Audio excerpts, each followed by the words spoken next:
Acompáñame, le dice, ¿hasta cuándo, oh Señor, me olvidarás para siempre? ¿Hasta cuándo esconderás de mí tu rostro? ¿Hasta cuándo he de tomar consejo en mi alma, teniendo pesar en mi corazón todo el día?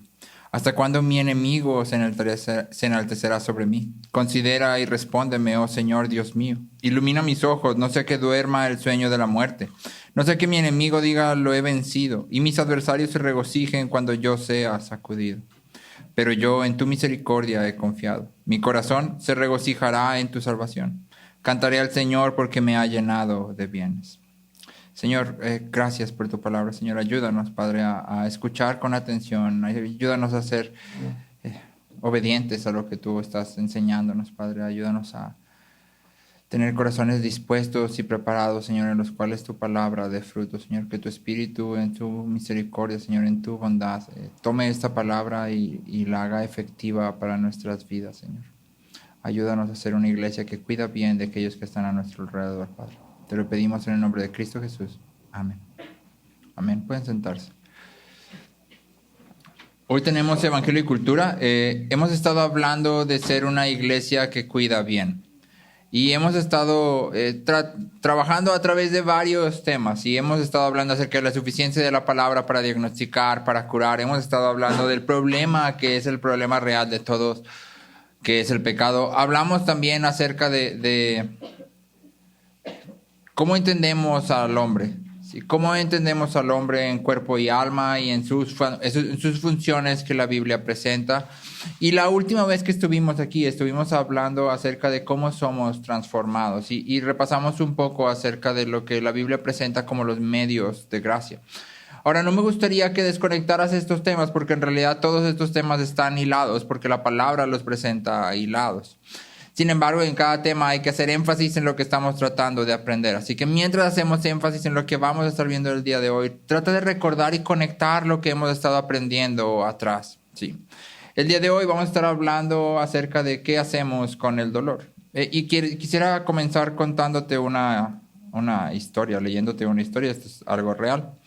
Dice, Gary y su esposa Bonnie eran misioneros en Líbano durante la guerra. Después de graduarse del Instituto Bíblico Moody, sintieron el llamado a servir a las necesidades físicas y espirituales de las personas en refugios palestinos para mujeres embarazadas. En 2002, un hombre armado entró en una de las clínicas donde Bonnie servía. Comenzó a disparar. Apuntó a Bonnie y le disparó 3 veces.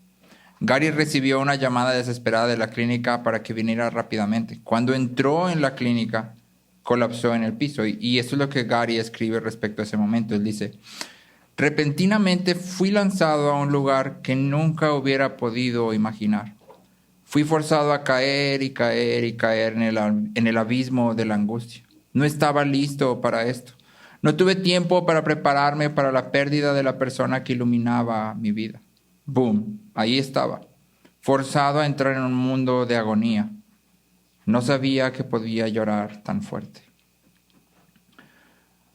Pregunta para ti. ¿Cómo consolarías a Gary? Es parte de la congregación en la que Gary está y de repente esta es la noticia que llega y tú estás ahí, lo acompañas en el servicio y vas y lo abrazas y ¿qué le dices? Probablemente la mayoría de nosotros tenderíamos a decir algo como, pero Dios es bueno, pero ya no sufre como nosotros, mira, ella ya está en un mejor lugar y ya todos quisiéramos estar allá y mira, ya no lucha con el pecado como nosotros, ya no sufre como nosotros, ya no... Y aunque las palabras tienen una buena intención, son inadecuadas para el momento. Porque todos los creyentes sabemos en el momento del dolor que Dios es bueno. A nadie se le borra de la memoria. Y aquellos que han perdido familiares, no pierden el familiar y dicen, no, pues Dios ya no es bueno. Saben que Dios es bueno, pero en ese momento el decir Dios es bueno no parece traer ningún tipo de consuelo. Porque aunque Dios es bueno, hay algo enfrente de mí que no parece que sea bueno. O por lo menos pareciera que testifica contra la bondad de Dios. Si Dios es bueno, ¿por qué pasa esto? ¿Qué está pasando? Porque a mí recuerdo mucho un funeral que fuimos y cuando entramos al funeral, Lo único que yo podía escuchar, todavía ni siquiera llegábamos a la sala específicamente, era porque a mí, porque me lo quitaste, Dios, porque te lo llevaste ahora, porque...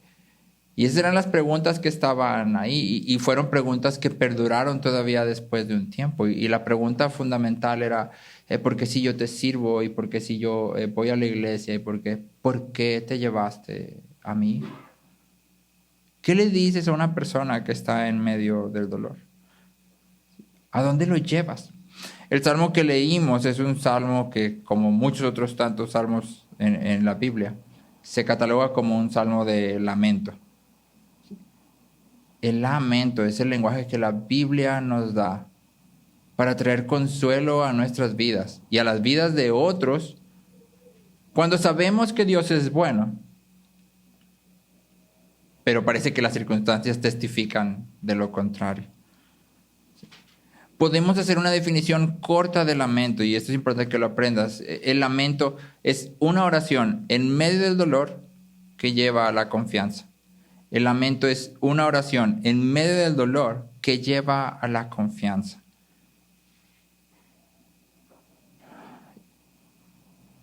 Sí, hemos de ser una iglesia que cuida bien, que yo espero en Dios que lo seamos. Es algo muy importante para nosotros. Porque nuestra tendencia suele ser correr del dolor, huir del dolor. Queremos ser personas optimistas. Llegan las cosas malas y queremos pensar en lo bueno. Pero en realidad la Biblia no nos llama a ser optimistas. Nos llama a lamentarnos. Y como vamos a ver, lamentarnos es más que nada más ignorar lo malo para ver lo bueno. ¿Sí? Los lamentos en general tienen 4 elementos. Y vamos a tratar de trazar estos elementos a través del Salmo 13. Los lamentos tienen 4 elementos: clamor, queja, petición y confianza. Clamor, queja, petición y confianza. Y vamos entonces a tratar de avanzar en estos 4 elementos. Y la intención es que tú aprendas, número 1, a lamentarte. Porque todos necesitamos lamentarnos en ciertas ocasiones. Pero también que aprendas a traer a otros hacia el lamento. Un autor dice que cuando el lamento está ausente, el cristianismo sufre. Cuando el lamento está ausente, el cristianismo sufre. Porque reconocemos tú y yo que la vida en este mundo no es siempre color de rosa. De hecho, yo diría que la mayor parte del tiempo no es color de rosa. ¿Sí? Entonces vamos a tratar de caminar en esto y vamos a lo primero, al clamor. Fíjate cómo empieza el salmista. El salmista comienza dirigiéndose directamente hacia Dios. El salmista hace algunas preguntas. Dice, ¿hasta cuándo, oh Señor, me olvidarás para siempre? ¿Hasta cuándo esconderás de mí tu rostro? ¿Sí? Lo primero que hacemos en el lamento es volvernos a Dios. Lo primero que hacemos es girar hacia Dios. No sabemos específicamente qué era lo que David estaba viviendo aquí. El Salmo no nos dice y no hay una forma en que podamos saber. Pero sea lo que sea, David hace lo correcto. Y es que sin importar la situación, David se dirige a la fuente primaria de todo, aquel que es soberano por sobre todas las cosas. Y habla acerca de lo que parece ser que Dios está haciendo. ¿Hasta cuándo me vas a olvidar? ¿Hasta cuándo vas a esconder tu rostro? Me vas a olvidar para siempre. Entonces, nota 2 cosas que David hace aquí al volverse a Dios, al clamar a Dios. ¿Sí? Primero, el salmista ancla sus preguntas, ancla su dolor en el carácter mismo de Dios. ¿Te fijaste otra vez esta palabra que hemos estado viendo repetidas veces? Dice, ¿hasta cuándo, oh Señor? ¿Y recuerdas que dijimos que era este nombre de Señor cuando estaba mencionado aquí en la Biblia? Señor es el nombre de pacto de Dios. ¿Sí? Cuando el salmista, cuando lo leas siempre durante la Biblia, lo que están haciendo es hablar acerca del nombre de pacto de Dios. Dios ha hecho un pacto al cual Él es fiel. Cuando yo uso ese nombre, lo que estoy diciendo básicamente es, tú eres un Dios fiel, tú has prometido ciertas cosas. Y entonces David ancla su dolor y sus preguntas en el carácter de Dios. El lamento nace justamente de creer en la misericordia, en la redención y la soberanía de Dios. Pregunta, si tú y yo creyéramos que Dios es malo, ¿le oraríamos? No, ¿verdad? Si tú y yo creyéramos que cuando oramos Dios simplemente va a hacer lo que Él quiera hacer y nos va a ignorar por completo, ¿oraríamos? Muy probablemente no. ¿Para qué? ¿Para qué oro si Dios va a hacer de todas formas lo que Él quiere hacer? O sea, pues ya yo nomás me aguanto y le sigo. Pero si te fijas, el salmista no cree eso. El salmista no cree que su oración no tiene sentido. En realidad el salmista está trayendo preguntas que le están diciendo a Dios, tú has dicho que nunca vas a olvidarme. Tú has dicho que tú eres fiel. Entonces, ¿hasta cuándo? ¿Qué está pasando? ¿Qué es lo que va a suceder? ¿Qué estás haciendo? El salmista sabe que Dios es bueno, aunque la situación actual no lo refleje. Nota también que el salmista no se deshace de sus emociones negativas. El salmista no viene y le dice a Dios, no, su oración no es, Dios, yo sé que tú eres muy bueno, ahorita la situación no parece ser así, pero yo creo que tú eres muy bueno y amén. Así nos escucha la oración, ¿verdad?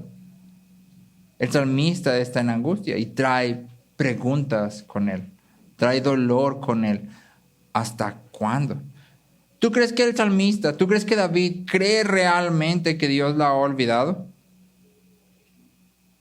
¿Tú crees que el salmista cree realmente que Dios ha escondido su rostro de él? En el Salmo 9 y 12, en realidad, David ya había dicho que Dios no olvida al necesitado y que se levanta para salvar al afligido. David sabe que Dios no lo ha olvidado y que su rostro no está escondido. Pero la pregunta se presenta como si esa fuera la realidad. ¿Por qué? Porque eso es lo que David está sintiendo. David trae sus emociones tal como son. Yo sé que tú no olvidas, pero se siente como si me olvidaras. Yo sé que tú no estás escondido de mí, pero se siente como si estuvieras escondido. Y entonces traigo mis emociones. Cuando nos volvemos hacia Dios, lo que estamos haciendo es anclar nuestras preguntas y nuestras peticiones en el carácter de Dios, pero reconociendo el dolor genuino que estamos experimentando.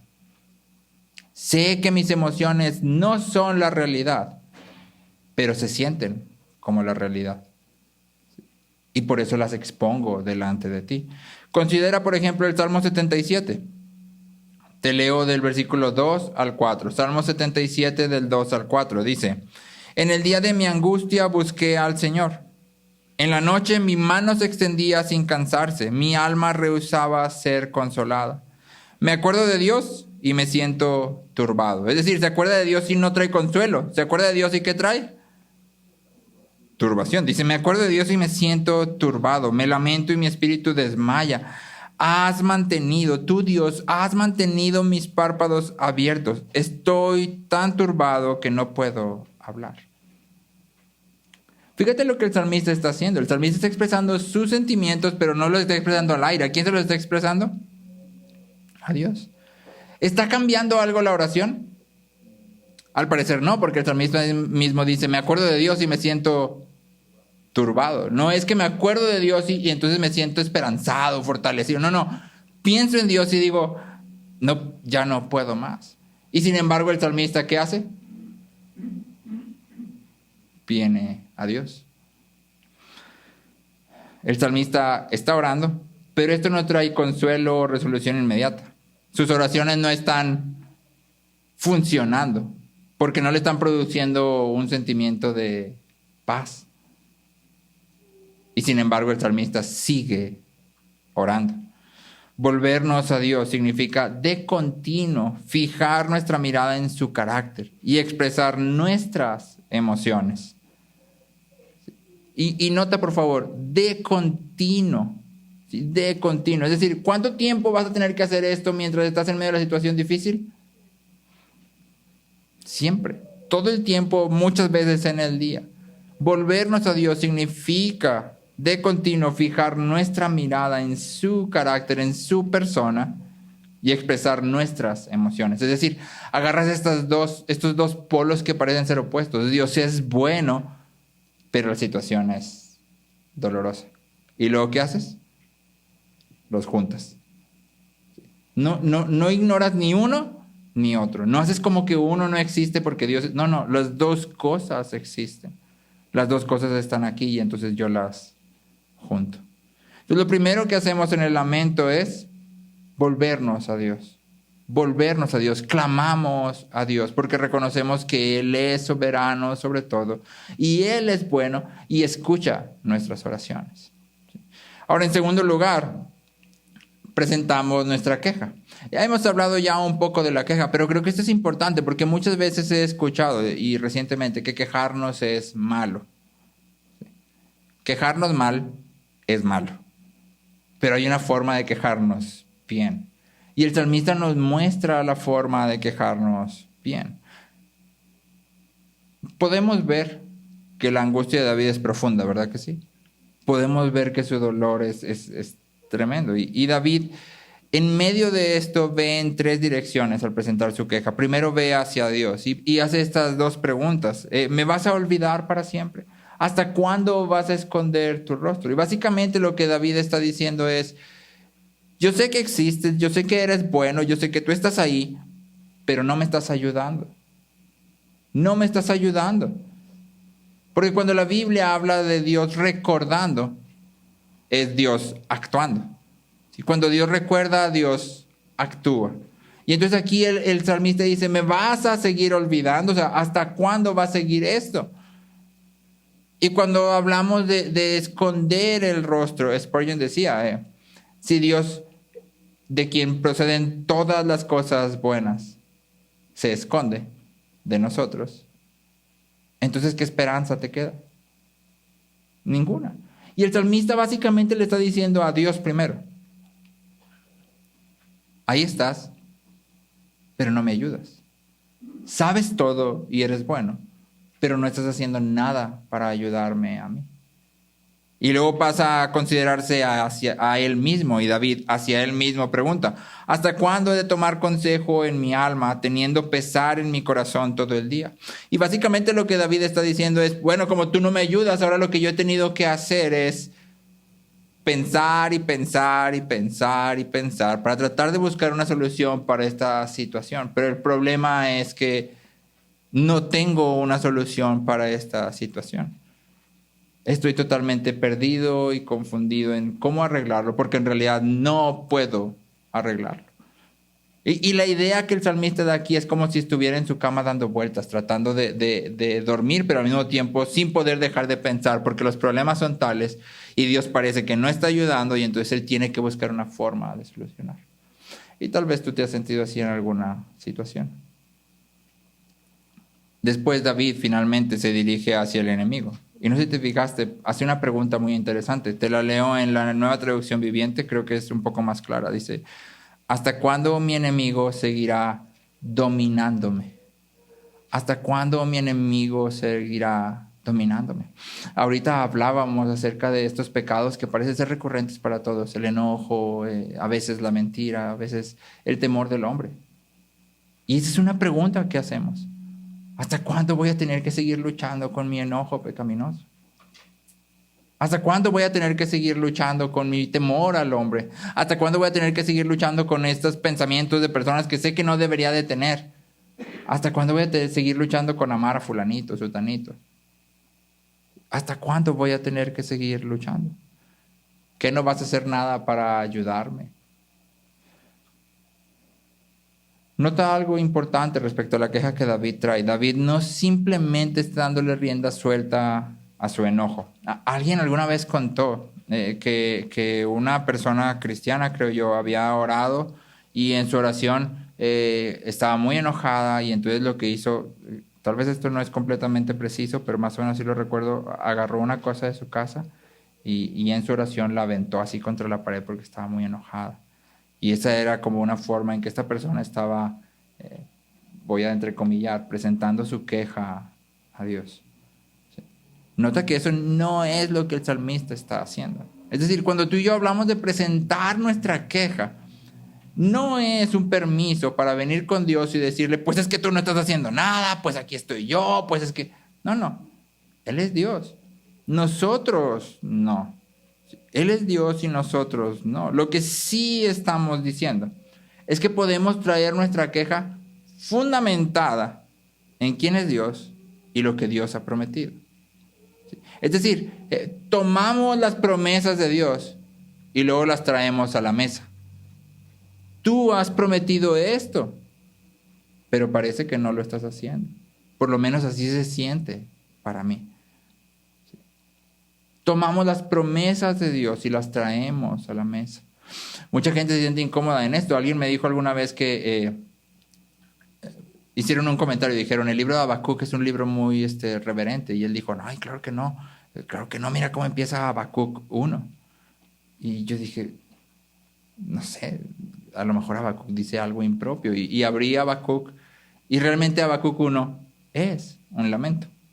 Habacuc se está lamentando y trae delante de Dios las promesas de Dios y le está diciendo, ¿qué estás haciendo? O sea, no estás haciendo lo que prometiste. Y esta persona decía, yo nunca oraría como Habacuc. Yo sí oraría como Habacuc porque muchas veces me siento como Habacuc. Tú prometiste, tú has dicho que eres bueno, pero la situación a mi alrededor no parece salida de tu bondad. Pero hacemos siempre esto en humildad, ¿sí? Un lamento nombra honesta y específicamente la situación que es dolorosa, errónea o injusta. Es decir, un lamento trae una circunstancia que no se alinea con el carácter de Dios y luego la presenta. Pero nota por favor eso, no es una circunstancia que me molesta, que me incomoda, que a mí no me gustó. No, es una circunstancia que no se alinea con el carácter de Dios. Esto no parece una manifestación de la bondad, el amor y el cuidado de Dios. Y entonces vengo y traigo esta circunstancia delante de Dios. Cuando presentamos nuestras quejas a Dios, lo hacemos en humildad. Reconocemos que no hay nada que podamos exigir a Dios como si Él nos debiera algo. Tomamos las promesas de Dios y las traemos frente a Él. Y somos honestos sobre nuestro dolor, sobre nuestros miedos, sobre nuestras frustraciones, a fin de acercarnos a Él. ¿Es malo quejarse? Depende. ¿Te estás quejando bien o te estás quejando mal? ¿Te estás quejando por lo que a ti no te gusta o te estás quejando por aquello en el mundo que no cuadra con lo que Dios dice que Él es? ¿Qué es lo que estás trayendo delante de Él? Hace tiempo, ya hace algunos años, platicábamos con los niños acerca de la oración y hablábamos acerca de esta oración que encontramos en Daniel, donde Daniel en su oración dice, por amor de tu nombre. Y luego hace toda su petición. Y yo les preguntaba a los niños, si así empezaras o terminaras tus oraciones, ¿qué pondrías atrás o adelante? ¿No? ¿Dirías, por amor de tu nombre, hazme rico? ¿Quedaría bien esa petición? O por amor de tu nombre, hazme gerente de esta empresa que... O por amor de tu nombre, dame el carro que yo tanto quise o la casa que siempre... ¿Cuadraría eso ahí? Lo más probable es que no. Y entonces si filtramos nuestras peticiones pensando que estamos pidiendo a Dios que actúe siempre por amor de su nombre, porque en realidad eso es lo que hace a Dios actuar y moverse, como lo vimos ahorita en Génesis. Muchas de nuestras peticiones van a tener que cambiarse y tal vez habrá algunas que tendrán que quitarse. Tú y yo no traemos nuestra queja porque no me gusta mi vida. Esta es la vida que Dios me ha dado. Pero traigo mi queja porque esto que estoy viviendo no parece, no cuadra con el cuidado y el amor de Dios. Y entonces vengo delante de Él. Tú has prometido. Y esto es lo que está pasando. La queja no es una meta en sí misma, pero sí es el camino al tercer elemento del lamento. La queja no es una meta en sí misma, pero sí es el camino al tercer elemento. Mientras que la queja se enfoca en la pregunta ¿por qué? ¿Por qué pasa esto? El tercer elemento, el pedir, nos mueve a la pregunta ¿quién? Mientras que la queja se centra en la pregunta ¿por qué? El pedir se centra en la pregunta ¿quién? Mientras oramos, ¿quién es Dios? Se vuelve más importante que el porqué de nuestra situación. quién es Dios se convierte en lo central en nuestra vida, aun cuando no podamos entender el porqué de lo que estamos viviendo, que en la mayoría de las situaciones no vamos a entender el porqué de lo que nos sucede. Pero podemos contemplar al quién, que repasamos esto en Mateo, ¿recuerdas? Mateo 1 nos decía, puedes confiar en aquel a quien tal vez no puedes ver actuar. Y Spurgeon lo ponía en estas palabras, cuando no puedas ver su mano, puedes confiar en su corazón. Y entonces cuando tú y yo traemos nuestra petición, dejamos la queja, ya te presenté mi situación, ahora te voy a pedir. Nos estamos moviendo del por qué al quién. Los versículos 3 y 4 del Salmo 13 presentan 3 peticiones y 3 razones para esta petición. 3 peticiones y 3 razones. Fíjate bien, dice, David pide que Dios lo considere, le responda e ilumine sus ojos. ¿Sí? En el versículo 3 leemos, considera y respóndeme, oh Señor Dios mío. Ilumina mis ojos, no sea que duerma el sueño de la muerte. Y entonces David lo primero que está pidiendo es que Dios lo vea. Empezó diciendo, no escondas, ¿hasta cuándo vas a esconder de mí tu rostro? Y entonces en el versículo 3 dice, considérame, es decir, voltea a verme, ¿sí? Y respóndeme.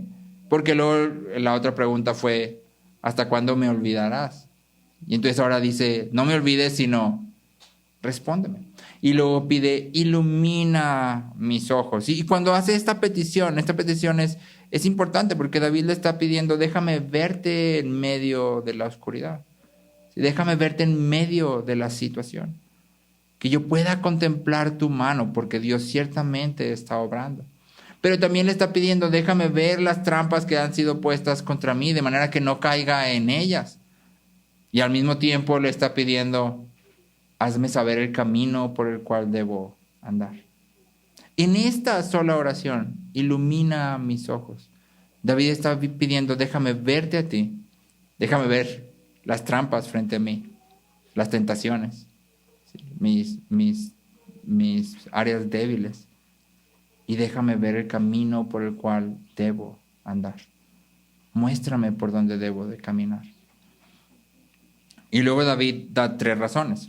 En el versículo 3 al final dice, no sea que duerma el sueño de la muerte, razón número 1. Y esto es, no sea que muera, literalmente. Número 2, no sea que mi enemigo diga, lo he vencido. Y número 3, y mis adversarios se regocijen cuando yo sea sacudido. Y estas razones son muy importantes porque hacen eco exactamente de las mismas palabras que leímos, que te menciono de Daniel. Daniel dice, por amor de tu nombre. Y David aquí dice, no sé que yo me muera, no sé que mi enemigo diga lo he vencido y que mis adversarios se regocijen. ¿Por qué no debía de pasar estas 3 cosas? Porque el rey David era el rey de Dios. Dios había colocado a David como rey. Si David era destruido, cuando Dios había prometido que su casa nunca sería quitada, ¿qué habría pasado? La fidelidad de Dios habría sido puesta en duda. Lo que está sucediendo aquí no es que David esté diciendo, es que yo soy muy importante y mira, me voy a morir. Lo que está sucediendo aquí es que David está diciendo, es que si esto sucede, tus promesas van a ser puestas en duda. Lo que tú has dicho, tu carácter, va a ser puesto en duda. Exactamente lo mismo que Moisés trae a Dios. ¿Recuerdas cuando Moisés está en el monte y los israelitas ya se volvieron locos abajo, como tú y yo muchas veces? Y Moisés le dice, no los destruyas, porque ¿qué van a decir las naciones de ti? El punto importante aquí eres tú. Tú eres lo que importa. Y entonces la misma petición que David trae. Spurgeon lo explica con estas palabras y me gusta. Dice Spurgeon, es bueno para nosotros que nuestra salvación y el honor de Dios estén tan íntimamente conectadas de manera que se sostienen o caen juntas.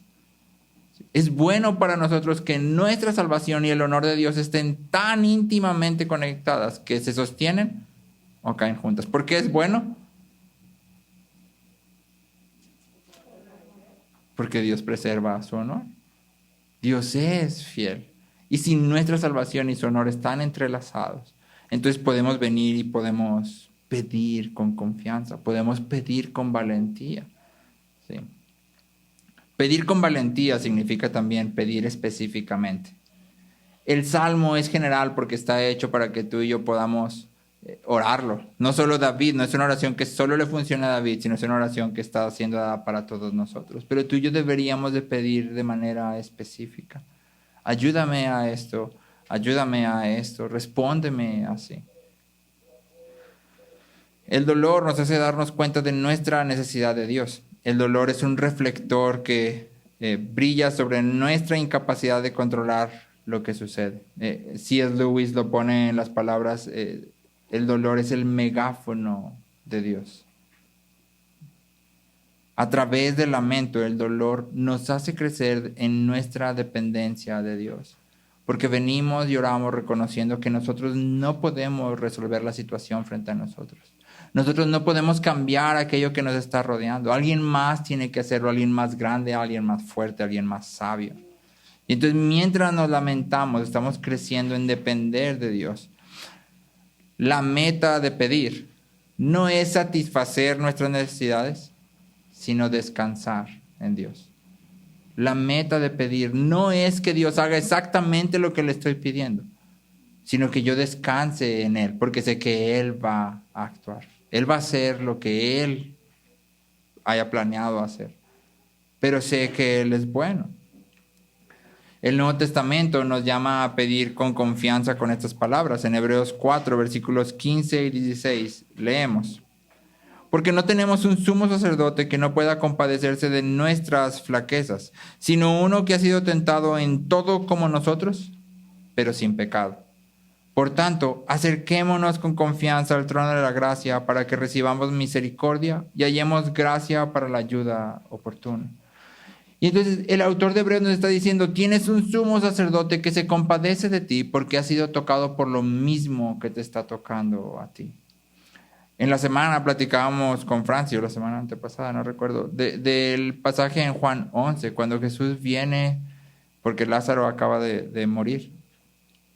Y creo que lo más asombroso de ese pasaje es que cuando él viene con Marta y María, después de que él decidió quedarse, sabiendo que Lázaro iba a morir y sabiendo que lo iba a resucitar, cuando está frente a la tumba, Jesús llora. ¿Por qué llora? Pudo haber dicho, a ver, no, ya todos tranquilos, o sea, de hecho, pues vengo a resucitarlo, ¿no? O sea, no pasa nada. Pudo haber dicho eso, ¿no? Si fuéramos tú y yo, que queremos huir del dolor rápidamente, eso habríamos dicho, no, ya nadie llore, yo, todo está bien, vine a resucitar a Lázaro, o sea, esto es para la gloria de Dios, yo ya sabía desde el principio, a ver, ya todos tranquilos, quítame la piedra. Pero no hace eso. Viene Marta y lo cuestiona y él simplemente le dice, bueno, tú sabes que el que cree en mí tiene vida. Y Marta lo interpreta como un, pues sí, allá en la eternidad, ¿va? Pero o sea, ¿ahorita qué? Y luego viene María y le pregunta lo mismo. Y Jesús a ninguna de las dos les dice, ya, tranquila, o sea, yo vengo a arreglar esto. Y luego todavía recuerdas que les dice, quiten la piedra. Y Marta dice, pero es que ya huele muy mal. Y Jesús tampoco aprovecha ahí para decir, pues sí, Marta, pero necesito que quiten la piedra porque lo voy a resucitar. En medio de todo eso que está pasando, Jesús está esperando lo mismo que estamos viendo en el Salmo. ¿Sí? Confía en que yo soy bueno. Pero no solo hace eso, sino que en medio de todo eso, llora. Llora junto con aquellos que están llorando. Llora porque los demás están doliendo. Llora porque la muerte ha hecho algo en el mundo de Dios. En el libro de Narnia hay una escena que me encantó porque Diggory, que es el personaje principal, tiene a su mamá muy enferma y no puede, nada al parecer en la tierra puede sanarla. Y Diggory está frente a Aslan y al parecer hay una manzana que puede sanar cualquier cosa, pero Aslan le ha pedido a Diggory la manzana. Y entonces Diggory tiene una lucha interna entre tal vez podría tomar la manzana y regresar a su mundo, porque él puede ir y venir, y darle la manzana a su mamá y eso la curaría. Y entonces está su lucha entre, con esta manzana tal vez yo puedo curar a mi mamá, pero al mismo tiempo Aslan me ha pedido que se la dé. ¿Qué voy a hacer? Y entonces hay una escena donde Diggory está agachado llorando porque recuerda a su mamá y ve la oportunidad de darle la manzana como algo ya perdido, porque entrega la manzana, y mientras él está llorando, Lewis escribe que levanta la mirada, y cuando levanta la mirada lo que ve es el rostro de Aslan frente a él, llorando junto con él. Y eso es lo que vemos a través de los evangelios. Jesús se duele con nosotros. No solo nos dice, no, mira, tú confía, yo voy a hacer todo bien. No, sí va a ser todo bien, gracias a Él, ¿verdad? Pero llora junto con nosotros, se duele junto con nosotros. Y es lo que el autor de Hebreos dice, tenemos un sumo sacerdote que puede compadecerse, que se duele junto con nosotros. Y es porque sabemos que Cristo se duele junto con nosotros que podemos venir y pedir con valentía. Podemos venir y presentar nuestras peticiones. Aquí está lo que yo quisiera que tú hicieras. Y lo podemos descansar en Él. Aslan le dice a Diggory, parece que en este momento los únicos que sentimos la angustia por tu mamá somos tú y yo. Porque en realidad nadie sabe lo que Diggory está luchando, más que Diggory y Aslan. Justo lo mismo que nosotros. Y entonces podemos acercarnos y podemos pedir. Pedimos a fin de descansar. Pedimos a fin de descansar. Y llegamos entonces al último elemento del lamento, el clamar a Dios, reconociendo nuestra necesidad de Él. Y el acceso que tenemos ante el trono de la gracia a través de Cristo. Nos movemos hacia la confianza en Dios. Sabemos que tenemos un sumo sacerdote que se compadece. Sabemos que Dios escucha y que Él es fiel a sus promesas. Y entonces finalmente en medio de nuestro lamento lo que decimos es, voy a poner mi confianza en ti. Confiar en Dios significa hablar con Dios, significa expresar nuestras quejas, significa buscar su ayuda, significa decidir confiar. Es un círculo. Confiar en Dios en medio del dolor implica lamentarnos. Confiar en Dios implica lamentarnos. El lamento es el lenguaje de la fe para el dolor. El silencio es el lenguaje de la incredulidad. Si tú y yo no traemos nuestras cargas y nuestras dolencias a Dios, ¿qué estamos manifestando?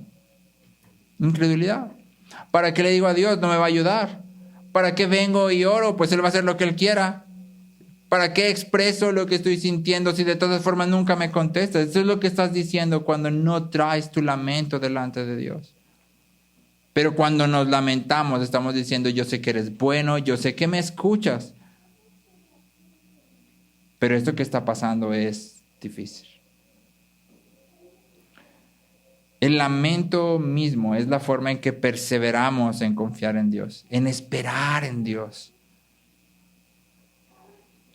En nuestro Salmo, el versículo 5 muestra este movimiento y lo hace de una forma enfática, porque el versículo 5 dice, pero yo.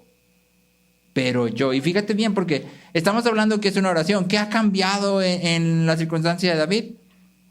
Nada, pero su corazón se ha movido. De empezar preguntando, ¿hasta cuándo, Señor, me olvidarás para siempre? A decir, pero yo en tu misericordia he confiado. Yo en tu misericordia he confiado. Siento que estás alejado, siento que estás escondido, pero confío en tus promesas. Nada ha cambiado, pero mi confianza está puesta en ti. Un autor dice, aunque la tormenta pueda seguir rugiendo, hay paz en lo profundo del corazón. Y entonces David nos da 3 afirmaciones. Fíjate, esto fue lo que me pareció más interesante del Salmo. David dice primero que ha puesto su confianza en la misericordia de Dios. Ha puesto su confianza en la misericordia de Dios.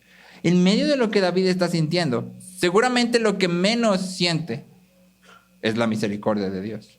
Y sin embargo dice, yo he confiado en tu misericordia. David conecta su experiencia dolorosa con lo que sabe que es verdad respecto al amor de Dios. En muchos salmos de lamento, los salmistas traen su lamento y luego dicen, pero yo sé que tú eres bueno, yo sé que tú sigues siendo Dios, yo sé que tú nos salvaste de Egipto. Y entonces lo que hacen es ver hacia las obras que Dios ha hecho. Y entonces hay una pregunta para ti aquí. ¿Puedes recordar un momento en tu vida en el que Dios haya demostrado su misericordia hacia ti? ¿Tienes claro un momento en tu vida en que digas, aquí yo sé que Dios mostró su misericordia hacia mí? Digo, hay uno que todos deberíamos de tener y es cuando venimos a Cristo. Esa es la cruz, es la manifestación máxima del amor y la misericordia de Dios. Pero no es la única. Dios sigue mostrando su misericordia una y otra y otra y otra vez. Y es importante que guardemos estas cosas en nuestras mentes. ¿Recuerdas esta práctica en el Antiguo Testamento de hacer altares? De repente vemos a Jacob, por ejemplo, está dormido en Betel y tiene una visión, y cuando se levanta después de esta visión, ¿qué hace? Hace un altar. Vemos al pueblo de Israel con Josué que van a cruzar el Jordán, y cuando lo cruzan, ¿qué hacen? Hacen un altar. ¿Para qué sirven los altares? Para recordar. Sirven para recordar. En nuestro tiempo en la iglesia, muchas veces un altar se entiende como vamos a hacer un altar y cantamos y oramos, y no hay nada de malo en ello, pero en realidad el altar servía para una cosa distinta. El altar servía para recordar. Quiere decir que cada vez que el pueblo de Dios se acercara al Jordán y pasara por ahí, ¿qué iban a decir? Me acuerdo de lo que hizo Dios aquí. Cada vez que Jacob anduviera caminando y viera las piedras que puso, iba a decir, me acuerdo de lo que vi ahí, de lo que Dios hizo. Y entonces cada vez que Dios manifiesta su misericordia hacia nosotros, tú y yo deberíamos de poner algún tipo de altar, es decir, algún pin en nuestra mente y tal vez algún elemento físico que nos recuerde de lo que Dios hizo. ¿Sí? Por ejemplo, yo podría pensar en Aria. Cuando estuve en tratamiento, algo de lo que el doctor nos dijo desde el principio fue, probablemente tú no vayas a tener nunca hijos. Y luego Francis, ya que nos casamos, también tuvo un tratamiento de alguna situación y también le dijeron a ella lo mismo. Y entonces su hermana, que es doctora, nos dijo, ustedes tienen que pensarlo muy bien porque tal vez ninguno de los dos pueda tener hijos y entonces nunca tengan hijos. Sí, las probabilidades están en su contra. Pero entonces cada vez que yo veo a Aria y a Maya, yo puedo decir, Dios ha manifestado su misericordia hacia mí. Pero no es automático. Yo tengo que traerlo a mi mente, tengo que hacer esa conexión. Ellas dos son una manifestación de la misericordia de Dios a mi vida. Y tal vez tú puedas hacerlo con muchas cosas. Un autor que leí hace tiempo, él dice que cuando toma su té, eso es para él un tipo de altar, porque a él le gusta mucho el té. Y cada vez que lo prueba es un recordatorio para él de decir, pues bueno, Dios hizo esta cosa tan rica que yo me puedo beber y puedo probar. Y dos, puedo saborearla. O sea, mi lengua está hecha de tal forma que puedo percibir su sabor y disfrutarlo. Y entonces cada vez que él bebe té, él mismo está diciendo, Dios ha sido bueno. Dios ha sido misericordioso. Y entonces la pregunta aquí para ti es una. Si puedes recordar un momento en el que Dios ha sido bueno y ha manifestado su misericordia, ¿qué altar, entre comillas, qué pin has puesto ahí para decir, cada vez que yo vea eso me voy a acordar que Dios ha sido bueno? Para que cuando entres a tu casa preocupado, estresado, cargado, voltees y veas y digas, Dios ha sido bueno, Dios es bueno, Dios será bueno. Ser cristiano significa confiar en quién es Dios y lo que Él ha dicho. Ahora, en segundo lugar, David dice, mi corazón se regocijará en tu salvación. Mi corazón se regocijará en tu salvación. Y nota por favor los tiempos verbales, porque aunque en el anterior dice, pero yo en tu misericordia he confiado, y eso es algo ahorita, sí, he confiado, o sea, es algo que estoy haciendo. Cuando dice aquí, mi corazón se regocijará en tu salvación, ¿de qué está hablando? Del futuro, ¿no? Está diciendo, no vamos a fingir que no me duele. No voy a hacer como que esto ya no pasó, ya oré, ya traje mi lamento y ahora voy a ponerme mi máscara de cristiano en gozo para que cuando me pregunten cómo estás yo le pueda decir bendecido, victorioso y gozoso. No, esto duele. Me voy a regocijar, pero ahorita duele. Sí. Ciertamente reconocer que Dios tiene un plan no quita el dolor, no borra el dolor, pero sí le da un sentido. Hay un autor que no recuerdo su nombre, ateo, y él dice, lo que vemos en el universo es todo el sufrimiento, todo el dolor, todo el hambre, toda la muerte, toda la enfermedad. Es exactamente lo que esperaríamos ver de un universo que se creó aleatoriamente. Y la pregunta para esta persona sería, entonces todo el sufrimiento que existe es nomás porque sí. O sea, se tiraron unos dados y tocó un mundo de sufrimiento y pues saliste tú y pues ni modo, es el mundo que te tocó. ¿Qué caso tiene vivir en un mundo en donde todo el sufrimiento es simplemente pues aleatorio? ¿Quién querría vivir en un mundo así? Pero cuando venimos a la palabra y venimos a Cristo, sabemos que el dolor y el sufrimiento tienen un propósito. Hay un sentido para ellos. Y entonces, aunque no quitan el dolor, sí lo dirigen. En Romanos 8:28 leemos, y sabemos que para los que aman a Dios, todas las cosas cooperan para bien. Esto es, para los que son llamados conforme a su propósito. Cuando lees estas palabras, ¿desaparece tu dolor? No, ¿verdad? Pero hay esperanza. Junto con el dolor, ahora hay esperanza. Todo ayuda para bien. Todo, aunque ahora no lo puedo ver, sé que me regocijaré en tu salvación. Finalmente, el salmista dice, cantaré al Señor porque me ha llenado de bienes. Cantaré al Señor porque me ha llenado de bienes. ¿Hacia dónde está viendo el salmista cuando habla de ser llenado? Me ha llenado de bienes. Es decir, Dios me ha tratado con bondad y yo lo sé porque lo he vivido. El salmista se ha movido de las preguntas a la alabanza. Todo el lamento se mueve de la súplica a la alabanza porque se mueve del por qué al quién, de la ahora a la mano de Dios en el pasado y sus promesas para el futuro. David habla en pasado porque está seguro de lo que Dios ha prometido, porque está seguro de lo que Dios ha hecho hacia él. Y tú y yo podemos estar seguros exactamente de lo mismo. Dios nos ha llenado de bienes. Dios nos ha tratado con bondad, como veíamos ahorita, ¿no? En Génesis 3. Ninguno de nosotros pidió ser salvo porque ni siquiera nos interesaba ser salvo. Pero Dios se extendió a nosotros y nos ha llenado de bondades.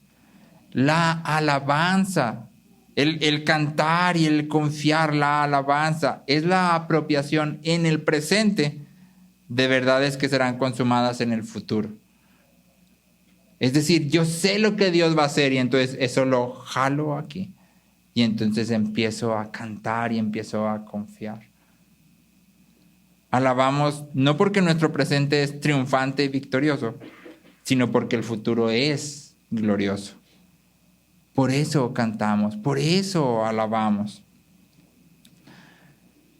Un autor dice, los salmos nos son dados como una pedagogía divina para nuestros afectos. Son el medio de Dios para transformar nuestros deseos y percepciones, de manera que nos lamentemos y nos gocemos en las cosas correctas. Los salmos están ahí para transformar nuestros corazones. Al lamentarnos, estamos decidiendo confiar en aquel que nos mantiene confiando. Estamos decidiendo confiar en aquel que nos mantiene confiando.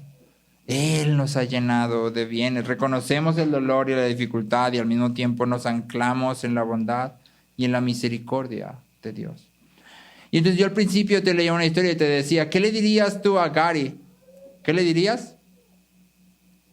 Probablemente no, lo mejor sería que no le digas nada.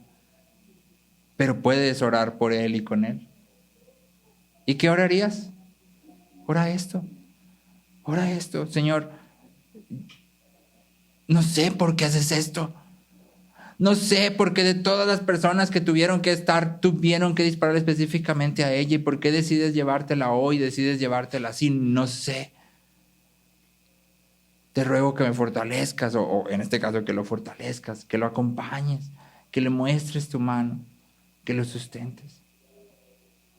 Porque sabemos que tú eres bueno. Y entonces nuestra oración no se trata de fingir que todo está bien porque Dios es bueno. Se trata de juntar, Dios es bueno, pero esto es difícil. En la semana estaba leyendo acerca de una persona que vivía en una colonia, voy a decir, de clase media en Estados Unidos, donde de repente un día entraron unos ladrones a casa de uno de los vecinos, robaron la casa y asesinaron a la esposa y a los hijos de este señor. Y entonces esta persona lo que hizo para servir a la comunidad fue que abrió su casa como una casa de lamento. Es decir, todas las semanas se reunían en la casa a lamentarse, a orar acerca de lo que se sentía mal. Y los vecinos empezaron a llegar de uno por uno a este lugar en donde no se trataba de fingir que todo estaba bien, no se trataba de decir, es que mira, todo sale increíble cuando le crees a Dios, no se trataba de decir, sí, Dios es bueno, pero estamos viviendo algo que no parece salir de la bondad de Dios. Y entonces hay dos preguntas para nosotros aquí. La primera es, ¿qué estás haciendo con tu dolor? Porque si simplemente te lo guardas, en realidad estás manifestando incredulidad. Deberíamos de traer nuestro lamento a Dios. Y la segunda sería, ¿a cuántas personas has acompañado en su lamento? ¿A cuántas personas has guiado a través del lamento? Porque realmente es algo que tal vez nunca habías escuchado. Si queremos ser una iglesia que cuide bien, es importante que aprendamos a lamentarnos. Recuerda las palabras del principio. Cuando el lamento está ausente, el cristianismo sufre. Eso también debería de llevarnos a todos como iglesia a pensar, ¿cuántas de las canciones que cantamos hablan de lamento? ¿Cuántas de las oraciones que levantamos cuando estamos orando todos juntos son lamento? ¿Cuántos de los momentos en que nos sentamos a platicar estamos dispuestos a abrir nuestros corazones y lamentarnos? Y la otra persona se va a lamentar junto con nosotros. A veces vamos a los funerales y abrazamos a la persona que está triste y luego ya nos vemos para atrás y empezamos a reírnos. Y no quiero decir que haya algo de malo en reírse, pero creo que sí nos falta un cachito más hacia adelante. Porque si Jesús, sabiendo que iba a resucitar a Lázaro, lloró, tú y yo que no podemos levantar a ningún muerto, deberíamos de llorar con más ganas. La risa puede esperar. Y entonces esto debería llevarnos a examinar nuestro corazón y a extendernos hacia aquellos que están doliéndose a nuestro alrededor. El lamento es el lenguaje que Dios nos da para atravesar por el dolor. El lamento es una oración en medio del dolor que lleva a la confianza.